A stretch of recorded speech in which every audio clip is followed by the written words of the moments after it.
let's think about opening a bank account as a service experience. So everything that happens in order for someone to open a bank account, in service design, we would map out each of those steps and like the kind of process that someone would take to do that, all of the touch points within that. So what kind of channels and tools and systems are they using to do those things? And how does that work behind the scenes? So what is happening internally within an organization to facilitate that user experience? I think service design can also be, a theater space where the front end is the actors acting out and the back end is people with props and lights. And then, service design is just like touching up all those, like, what's in the front, what's in the back, how is the play being put out. Hi, everyone. My name is Dairah. I'm a designer at Venture. Hi, everyone. I'm Sehel Khandwala. I'm the head of service design at Ideate Innovation. And this is Dairah Talkshow. So, hi, Sehel. How are you doing? I'm good. Thanks for having me. Thanks for being here on a shortish notice. But yeah, thanks for going through with this. And before we start and delve in, I just wanted to basically get the audience to know you a little bit about your journey in design, where you started off, just a brief intro about who you are and what you do. Yeah, so I think my journey in design is somewhat unconventional. I didn't go to design school. I haven't formally studied design. I actually studied geography at university. Which always gets a reaction, actually. So slightly unconventional. Geography, I kind of got into that because I actually just had really great geography teachers at school. I enjoyed it through O-levels and A-levels, and I just kept choosing that subject kind of going forward. And then I decided to study it at university, and it was quite a broad degree. I mean, it taught me about things like geopolitics or, urban development, about the culture of people and places. And it kind of gave me an insight into kind of ethnographic research, which I think is something that we use a lot in design to understand people's behaviors and experiences and the context of their lives. So it definitely gave me a lot of kind of broad transferable skills. At that time, I didn't know what design was or service design or design thinking. Yeah, it's a new term. So I think post-university, I wanted to do something with the social impact, kind of cliche, but didn't know what that would look like. I knew that I was kind of disillusioned by like the charity or NGO sector. I think although their work is often very impactful, I think the thing that is often difficult in those spaces is that they're not very kind of sustainable in their business models. They're very reliant on external funding, or and once that funding goes, then the project or the thing that they're doing can often go as well. So that kind of path led me on to kind of discover the field of like social entrepreneurship. Not sure if you're familiar with that.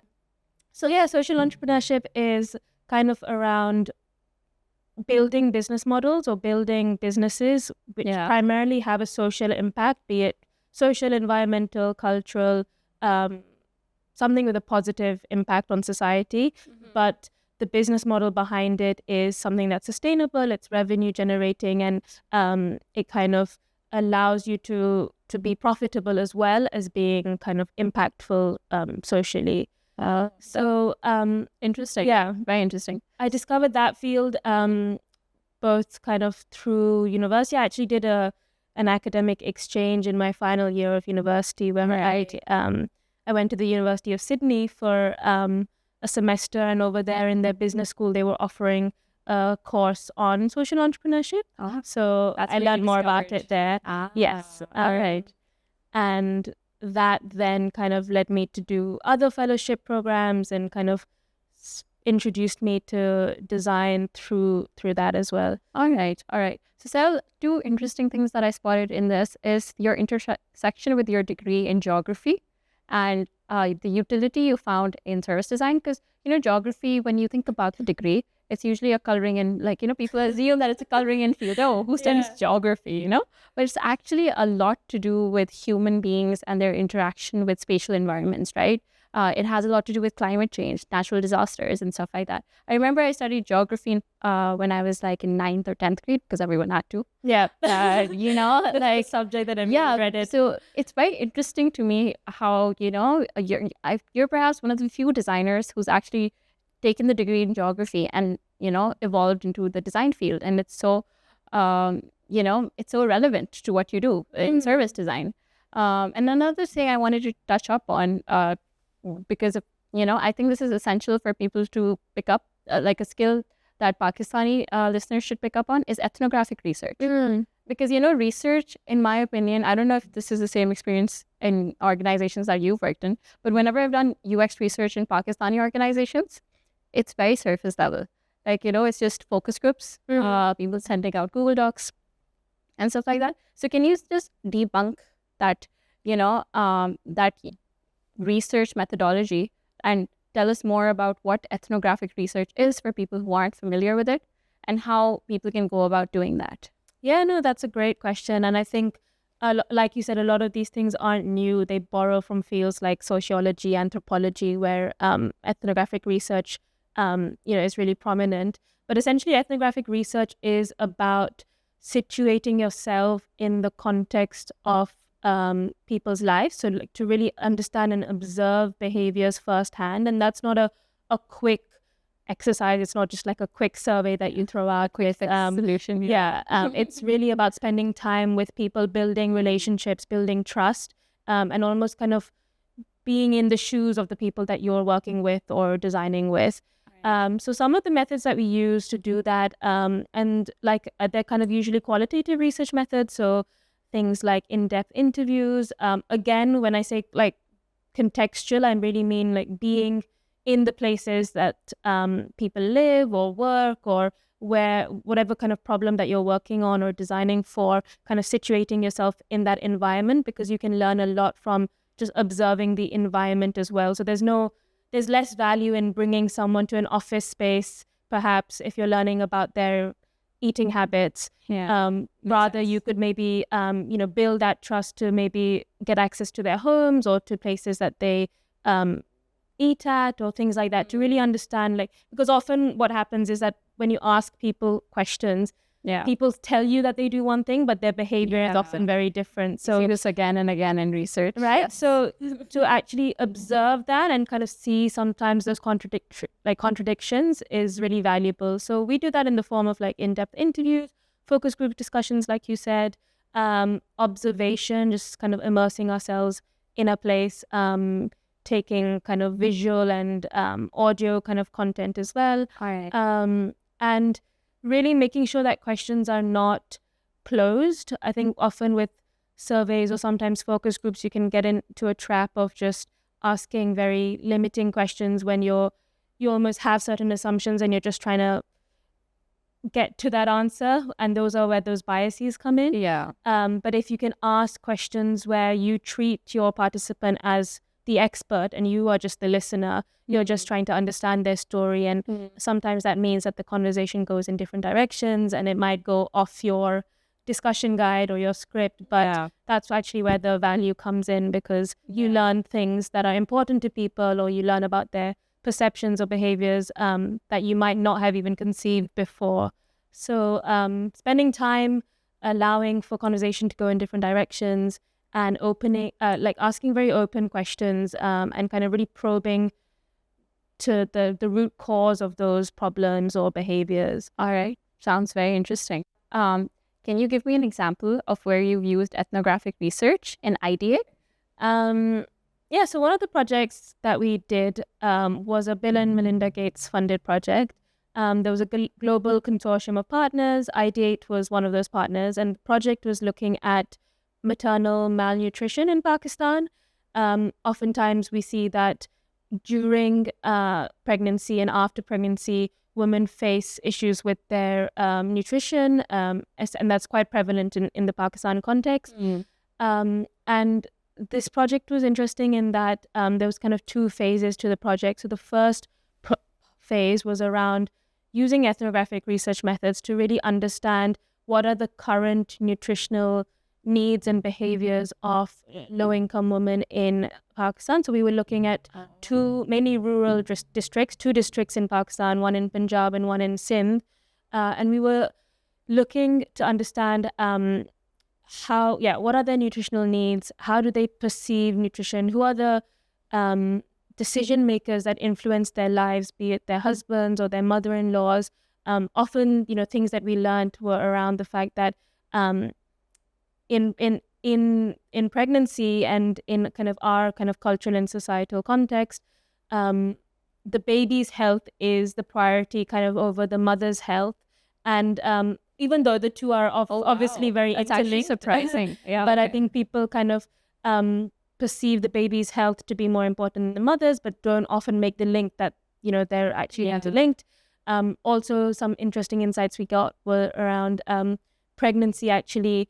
Kind of being pregnant kind of increases the status of women in society, but it actually lowers their mobility. So when it comes to things like accessing healthcare support or nutrition or things that they might need to access for a safer and healthier pregnancy, that mobility gets more controlled and more restrained. So our research really kind of looked at kind of understanding the system of kind of maternal nutrition, and we were kind of looking at a particular protein supplement. The idea was that that supplement would be distributed, and we were also trying to test like a sales distribution system of how do people living in rural contexts access such protein supplements that could help with their nutrition during their pregnancy or after their pregnancy.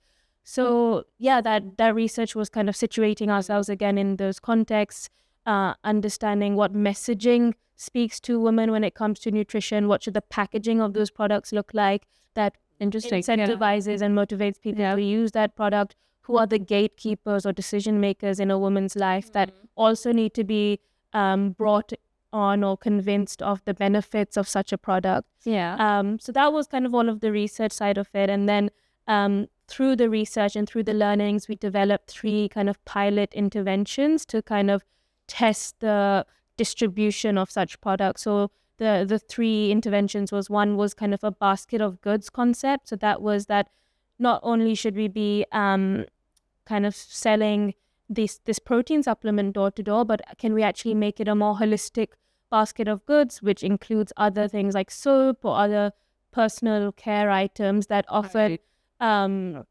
would benefit women who have lower mobility anyway, and it kind of increases in terms of thinking about like a sustainable business model. The people who are selling those products have more products to sell rather than just going door to door to sell one protein supplement. Makes sense. So that was one pilot. Then there was a loyalty scheme. There was testimonial videos about how do you build trust and awareness about the benefits of this product. And the testimonial videos were videos of like doctors that people trust in the community, husbands vouching for the benefits of that product.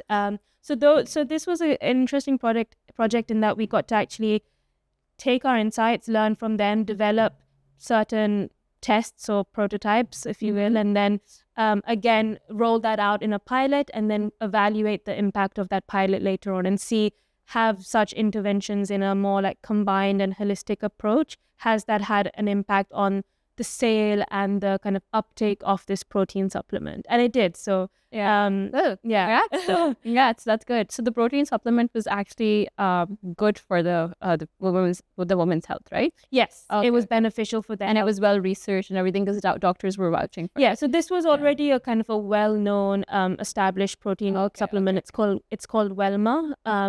And this was just more about testing how do we actually incentivize and get women, but also their decision makers, to feel comfortable enough to consume that supplement and also pay for it, because this wasn't this had to be a financially kind of sustainable model. So how do you incentivize them to pay for a product that benefits the health, and how do you show the value of that? No, this makes a lot of sense, and especially that baby example, you told me about how people here prioritize the baby's life over the mom's. It reminded me of this House of Dragons episode I just saw. So it was basically the king's wife was dying and she was on bed, and there was like she had to get a C-section, like her stomach cut, and basically the priest was asking him, "What should I do? Like, it's either your wife or your baby," and he saved the baby. So I'm like, oh no, this is reality. So yeah, that was very interesting. Ideate has always been an organization where I've actually been very inspired by the type of posts they do, because I feel like they're very different than normal, like, especially their culture. It's always been very intriguing to me. So when I read, I went to their website, and the way that they described people was futurists, aspiring, or like, they're a mix of right and left-brained people. So can you tell me a little bit about who this amazing UX writer is and what the culture at Ideate is like? Yeah, no, definitely shout out to our marketing team for that stuff. They do a great job at, showcasing our culture. And I think our culture is one of the things that we are very proud at Ideate and have kind of built very intentionally as well. So like you said, we're kind of a small-ish design agency of people from lots of different backgrounds. We have people from psychology backgrounds, public policy. We have your communication designers, industrial designers. We have people who've done history and English literature. So really kind of drawing into like the strengths of a multidisciplinary team. Yeah. And yeah, the culture is great. I think we are a fully remote organization, which can often bring its own challenges. But I think we've done a lot of things to ensure that the kind of trust that's in the organization and the kind of accountability is strong, so that remote work is actually very impactful and kind of is manageable. So I think at Ideate, one recent project that we worked on, this was a good example of how we really leveraged different skills within the team and kind of brought them together. So this was a project that we did with a large telco in Sri Lanka. We were looking at two of their services. One was their device financing service. So how do you get a phone on installments through like a financing scheme?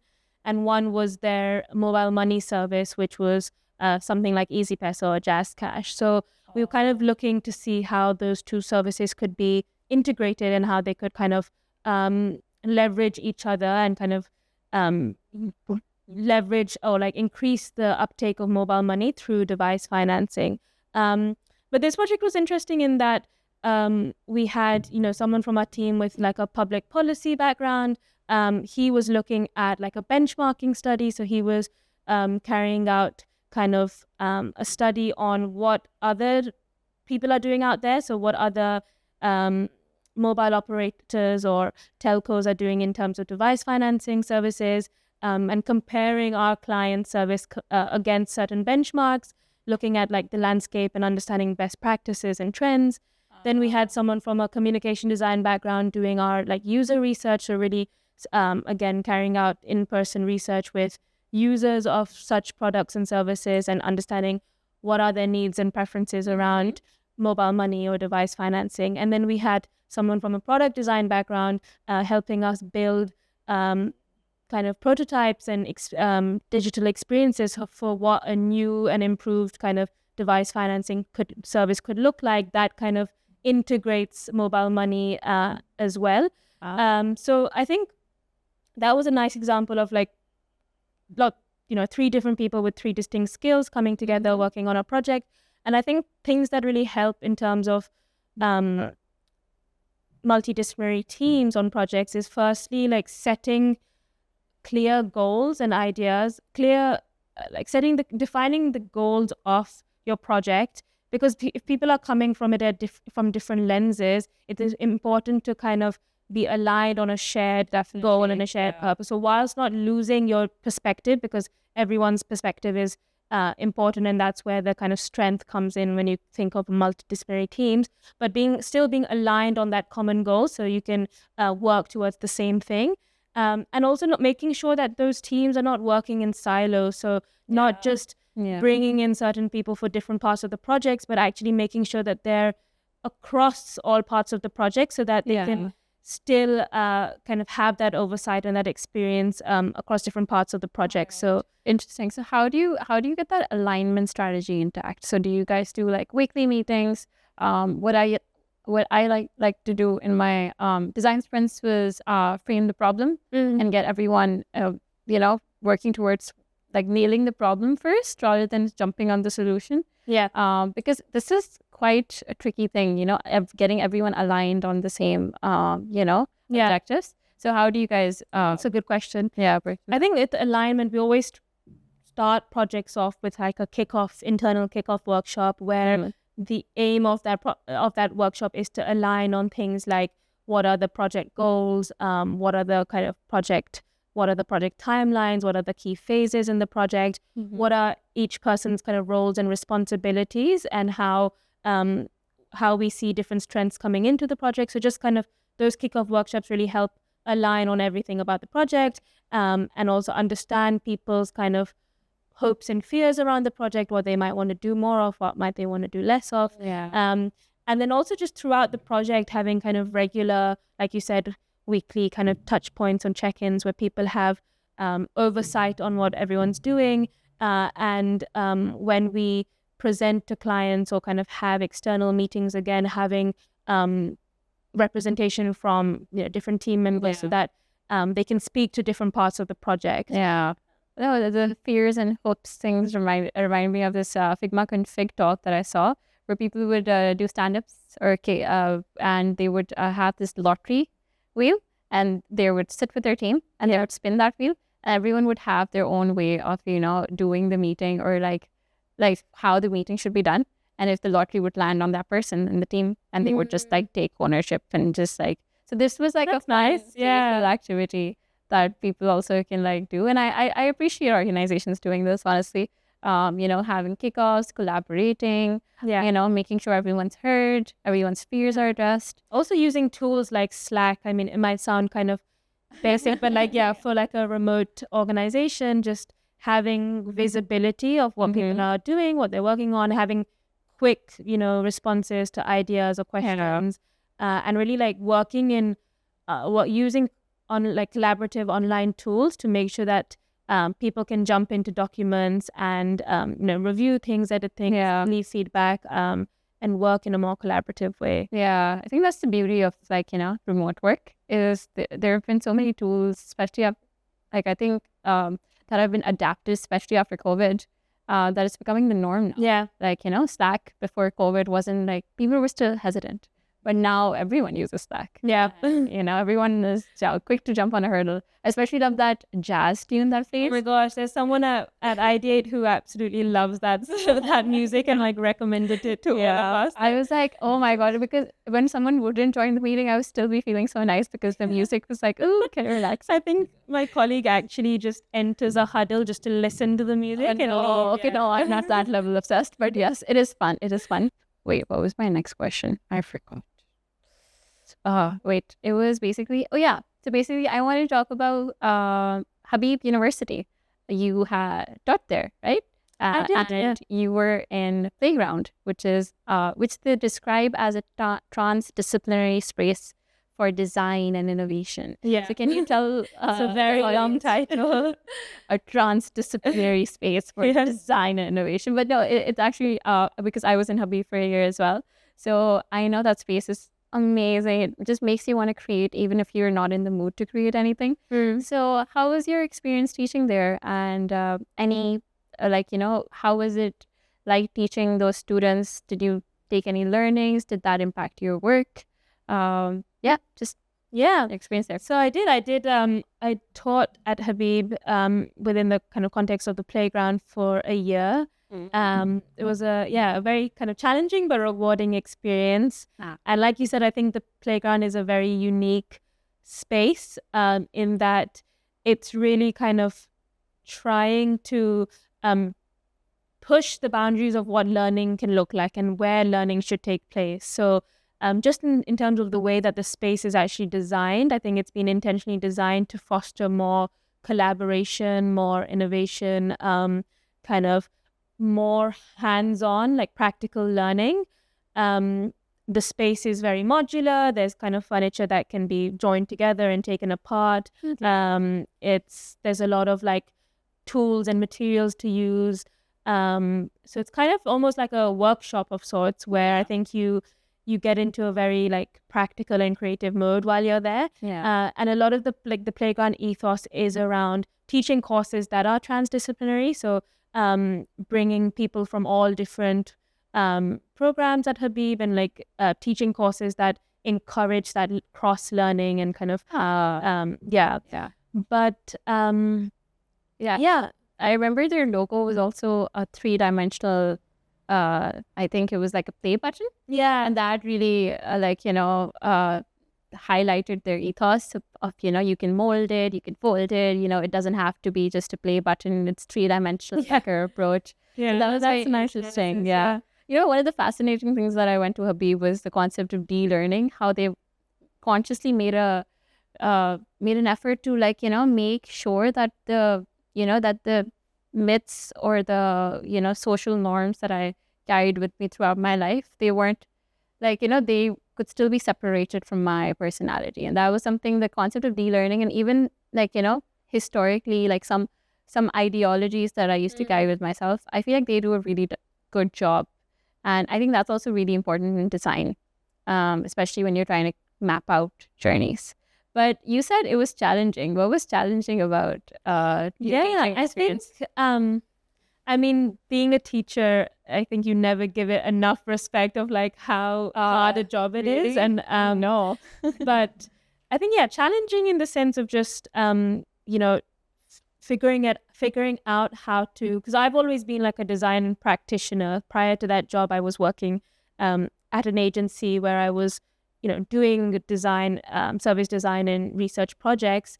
So teaching that becomes a whole different task, right? In terms of how do you simplify concepts enough so that people can understand it and understand the value of it, but how do you also not make it so kind of linear or frameworky? Because I think this is something we were chatting about earlier, was that often when you package up design, it kind of gets limited to things like the double dialing door, like a 5-step design process, and you can teach it in like a 1-day workshop, and you just need to tick all of these things and you'll arrive at like the perfect solution. But that's very like far from the reality. So I think teaching design becomes challenging because almost those frameworks help simplify it and help make it digestible and understandable. But at the same time, I think it doesn't always represent the reality of practicing design in industry. When you're actually working on projects with clients, you're not following like a very linear design process. You're taking elements of it. You're taking methods and mindsets that work for that project, but often things are a lot more messy, a lot more ambiguous, or certain methods work, certain methods don't, and there's a lot more kind of adaptation in the real world. So I think that was probably a challenge of like balancing those two. I think this challenge also applies to workshops. Like that at Dairah, we give workshops for UX design, and most oftentimes when I'm sitting with my design team, we're thinking of agendas that work, but it's so challenging because you want to give them something practical, but something not too complex for them to digest. And then you're like, okay, fine, we are giving them a workshop, but they can't just become designers by a 2-day workshop. They have to work. It's for people listening, design is a conscious effort. You have to, and service design and product design, they have lower barriers of entry, but they're extremely hard as well at times. So the nuances, the complexities. So I totally agree. But I did really enjoy kind of seeing how to almost use human-centered design principles within my teaching. And I think the playground was a good space to like allow for that experimentation where I perhaps didn't have to follow more traditional methods of teaching and learning. So kind of I think things that worked was like really treating my students almost as my end users, right? Like students have different needs, different experiences, different challenges when it comes to learning. Not every person is going to learn in the same way. So I think that was something that I tried to go in with, that how do I make sure that my curriculum or my the way that I teach meets the needs of different learners, be it more visual learners or people who like to kind of read and write more. And similarly as well with like assessments, I think this is something that I probably like have so much trauma from my university days, where I used to have like 100% assessments. So I'd have like a semester of, classes or tutorials or whatever. And then at the end of the semester, I'd have like 100%. one shot, 100%, 3-hour, like write 3 essays and everything is dependent on this. And it was such an awful way of actually learning. It's like A levels all over again. Yeah, that it's so I think like with that, I tried to make sure that assessments were broken down, iterative almost. So if you think about like being iterative as like a key design principle, that's interesting. thinking of assessments as like small chunks, and people can actually get feedback and learn, and then show that improvement in the next round. And that's a clever idea, actually. Making it more about kind of rewarding learning rather than punishing learning, because I think often assessments can be very scary, and they kind of take away from the real kind of outcome that you're trying to get, which is just you're trying to teach people something. And I definitely, that's a beautiful way to you put it, like rewarding learning rather than like punishment learning, because like I feel like when you're in the work field and you're constantly iterating on your designs, right? And that's how you should teach students, right? So that's a very clever idea. There's no kind of finished or final like version of anything, right? It's always like. So just wrapping up, Sehel, I just wanted to ask you, like, so I just wanted, so you have like massive experience in design. So what is something you would want, like, your junior designers or people listening or people who haven't even started design to like, focus more on or pick up on, or any advice you have for them? So last parting word. I think one thing that I would give, one kind of piece of advice that I would give would be to try to focus your practice and your work on outcomes over outputs. I think the more junior you are, and I've been there as well, you're very concerned with like what the output looks like, kind of like, I'm a service designer, so I need to make a service blueprint, or I need to create this artifact or this thing, and that's kind of the end out, that's kind of the end result of my work. When actually, and I used to feel like this because I didn't come from like a kind of design training. When I had my first like design job, I used to be very kind of insecure about the fact that I didn't know how to use like Adobe Suite.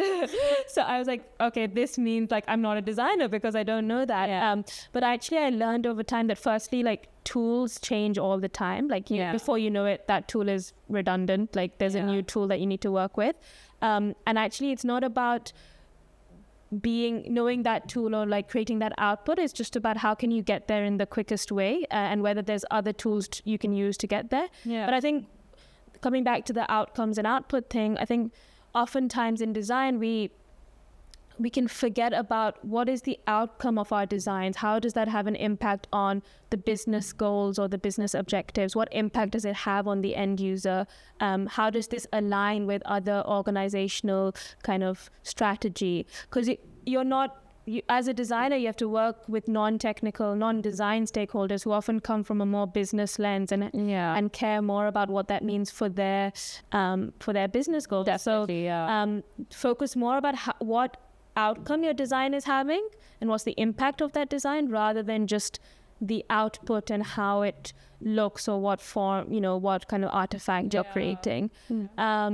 And to echo what you just said, it's definitely important. Like, oftentimes I find people emphasizing on the hard skills, whereas they should be focusing on the soft skills. Like how do you communicate the value of that, what you've created? That goes a long way, actually.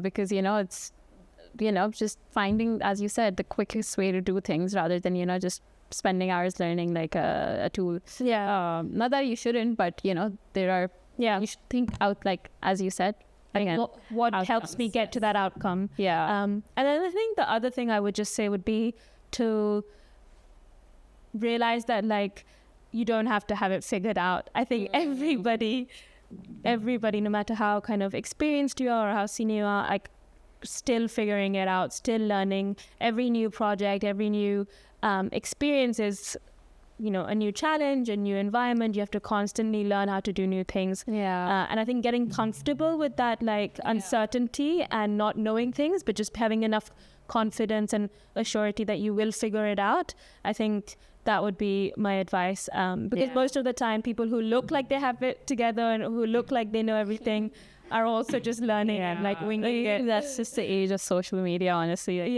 Just have separate lives. But I'm sorry, I just wanted to ask you one last question that just came on my mind, and I think it's very interesting. You speak about human-centered design, and considering your bachelor's in geography, and you must have studied Earth and its relationships with it, the impact that humans leave behind on Earth.